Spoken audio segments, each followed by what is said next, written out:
अस्सलाम वालेकुम viewers, welcome back to my YouTube channel. उम्मीद है आप सब खैरियत से होंगे।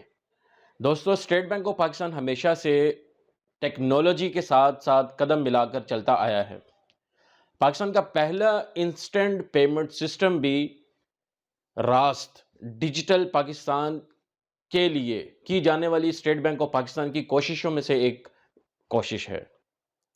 रास्त बेसिकली एक ऐसा पेमेंट इंस्टेंट पेमेंट सिस्टम है जिसके थ्रू आप पेमेंट्स सेंड और रिसीव कर सकते हैं इंस्टेंटली और विदाउट एनी हैसल और विदाउट एनी कॉस्ट, यानी फ्री ऑफ कॉस्ट आप अपनी पेमेंट्स को मूव कर सकते हैं from one person to an another person, यानी P2P। इसके लिए स्टेट बैंक ऑफ पाकिस्तान ने टर्म यूज़ की है पर्सन टू पर्सन। अभी जो करंटली इसके ऊपर जो वर्किंग हुई है वो सिर्फ इंडिविजुअल बेसिस के ऊपर ही आप पेमेंट्स को ट्रांसफ़र कर सकते हैं one person to another person. वैसे तो पेमेंट्स ट्रांसफ़र करने के और बहुत से ज़राए हैं, लाइक आप बैंक के थ्रू जब पेमेंट ट्रांसफ़र करते हैं one account to another account through online banking, debit card के थ्रू, एटीएम के थ्रू, या आप अपना चेक बुक के थ्रू चेक काटते हैं, या क्लियरिंग में चेक लॉन्च करते हैं, या ऑनलाइन ट्रांसफ़र करते हैं। तो वो इस प्रोसेस को डिजिटलाइजेशन की तरफ जो है स्टेट बैंक ऑफ पाकिस्तान ने मूव किया है। वो अब आपको ना बैंक जाने की ज़रूरत पड़ेगी। जैसा कि मैंने अपनी लास्ट वीडियो में आपको डिजिटल अकाउंट ओपनिंग के बारे में बताया था डिटेल में कि आप डिजिटल अकाउंट कैसे ओपन कर सकते हैं। लिहाजा अब अगर आप वो डिजिटल अकाउंट की ओपनिंग देखना चाहते हैं तो मेरी प्रीवियस जो है वीडियो है उसमें जाना पड़ेगा। वो डिस्क्रिप्शन में लिंक मैं आपको जो है शेयर कर दूंगा। रास्त में बेसिकली जो स्टेट बैंक ने जो स्टेट बैंक का कहना है, जो गवर्नर स्टेट बैंक कहते हैं जी कि रास्त उन लोगों के लिए हमने इंट्रोड्यूस करवाई है, मुतारिफ़ करवाई है जो कि नॉन बैंक्ड पॉपुलेशन है, यानी वो लोग जिन्होंने अभी बैंक्स में अपने अकाउंट्स ओपन नहीं किए, रास्त उन लोगों के लिए इंट्रोड्यूस हुई है। लेकिन मेरी नज़र में रास्त जो है अभी मैं समझता हूँ कि कहीं कुछ गैप रह गया है। स्टेट बैंक ऑफ पाकिस्तान को इसके ऊपर थोड़ा सा फोकस करना चाहिए, क्योंकि जो नॉन बैंक्ड पॉपुलेशन है वो तो अकाउंट एग्जिस्ट ही नहीं कर। जी, रास्त बेसिकली जो इंट्रोड्यूस करवाई गई है वो सिर्फ़ और सिर्फ ऑलरेडी जो बैंक अकाउंट होल्डर्स हैं वही इससे जो है मुस्तफ़ीद हो सकते हैं। वो कैसे? वो मैं अपनी वीडियो में आपको आगे चल के बताऊँगा कि रास्त आईडी को कैसे रजिस्टर्ड करना है।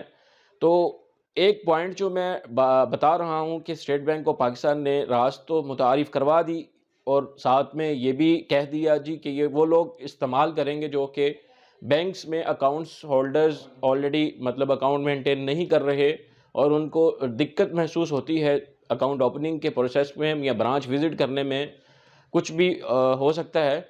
लेकिन रास्त की रजिस्ट्रेशन जो है वो बैंक अकाउंट के थ्रू ही होगी, यानी अगर एक जो पर्सन है वो रास्त आईडी बनाना चाह रहा है तो उसका अकाउंट ओपन होना किसी बैंक में ज़रूरी है और उसकी मोबाइल ऐप के साथ जो है लिंक ज़रूरी है।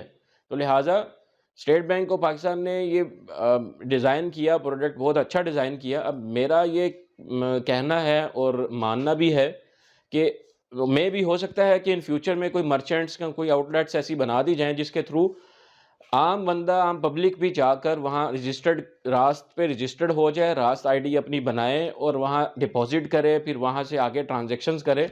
क्योंकि रास्त में तो रजिस्ट्रेशन का प्रोसेस मैं बता दूँगा, पर जो ऑलरेडी अकाउंट होल्डर हैं वो अपने मोबाइल ऐप के थ्रू अपनी जो भी मोबाइल ऐप है, जो भी बैंक यूज़ कर रहे हैं, एचबीएल है, एमसीबी है, मिज़ान बैंक है, उसकी मोबाइल ऐप में ही एक रास्त का लिंक वहाँ वो उनकी आईडी में मौजूद होगा, वहाँ से वो रजिस्टर्ड हो जाएंगे इंस्टेंटली और वहाँ से ट्रांजैक्शन कर सकेंगे। लेकिन अगर एक आम बंदा है वो कैसे रजिस्टर्ड होगा जब तक उसका अकाउंट ही नहीं होगा? तो लिहाजा उसको अकाउंट ओपनिंग के लिए कोई आउटलेट विज़िट करना पड़ेगा और वहाँ जाकर कुछ कैश डिपॉज़िट भी करना पड़ेगा। लिहाजा हुआ ये कि बैंक में तो आना ही पड़ेगा अगर रास्त आईडी उसको चाहिए। तो लिहाजा इस चीज़ को ख़त्म करने के लिए स्टेट बैंक ऑफ पाकिस्तान को different like jazz cash, easy cash या ये जो इस तरह की आउटलेट्स थी जहाँ पे कैश की लेन देन आप इजीली कर लेते थे, اس طرح کی آؤٹلیٹس بنانی پڑیں گی جس کے تھرو راست آئی ڈی پہ رجسٹرڈ ہونے کے بعد جو بھی پرسن اس کو person to person easily transaction بھی کر سکے اور اس سے مزید بھرپور فائدہ بھی اٹھا سکیں. لہٰذا میں یہ سمجھتا ہوں کہ اسٹیٹ بینک آف پاکستان جو ہے بڑے اچھے اقدامات کر رہا ہے ملک کو ڈیجیٹلائزیشن کی طرف، اسپیشلی بینکنگ انڈسٹری کو ڈیجیٹائزیشن کی طرف موومنٹ کی طرف تیزی سے موومنٹ کی طرف جا رہا ہے. تو اس میں تھوڑی سی میں سمجھتا ہوں کہ امینڈمنٹ کی ضرورت ہے. تو کائنڈلی اس میں دیکھا جائے، اس پہ غور و فکر کیا جائے اور اس کو چینج کیا جائے تاکہ پورا بینک جو ہماری پاپولیشن ہے پاکستان کی وہ ساری کی ساری بینکنگ سیکٹر کی طرف آ جائے. اور اپنا بینکنگ سیکٹر میں آنے سے یہ فائدہ ہوگا کہ اگر دیکھا جائے تو ہمارے کنٹری کے اندر جو یوزرز ہیں موبائل فونز کے وہ آلموسٹ 200,000 جو ہے یوزرز ہیں موبائلز کے، ٹھیک ہے، اور جس میں سے ابھی 80 to 90,000 ہی جسٹ جو ہے وہ موبائل بینکنگ اور ڈفرینٹ اس طرح کی جو ہے وہ آئی ڈیز وغیرہ بینکنگ کی یوز کرتے ہیں. تو اگر ہم اس کو ایزی بنا دیں گے تو آلموسٹ 100 اور مزید یوزرز ایڈ ہو جائیں گے، اور جب بینکس میں جب آ جائیں گے تو پھر ان کے ڈپازٹس بھی آئیں گے، بینکنگ سیکٹر بھی گرو کرے گا، اوور آل ریزروز بھی انکریز کریں گے. تو کافی پازیٹیو اس کی چیزیں ہیں. تو لہٰذا راست آئی ڈی جو ہے وہ بہت ہی مفید کارگر ثابت ہوگی ان فیوچر اگر اس میں تھوڑا سا اس کو پازیٹیولی امینڈ کر دیا جائے، یعنی اس کو ایزی بنا دیا جائے لوگوں کو کہ کیسے اس کو استعمال کریں. جی شکریہ جی. میں اب آپ کو آگے اپنا جو ہے اس کی فردر ویڈیو کے تھرو بتاتا ہوں کہ کیسے آپ اپنا میزان بینک کو یوز کرتے ہوئے، اس کی ایپ کو یوز کرتے ہوئے کیسے اس کو راست آئی ڈی کو رجسٹرڈ کریں گے اور اس سے کیسے انٹری یا کیسے اپنی ٹرانزیکشن کو تھرو کر سکتے ہیں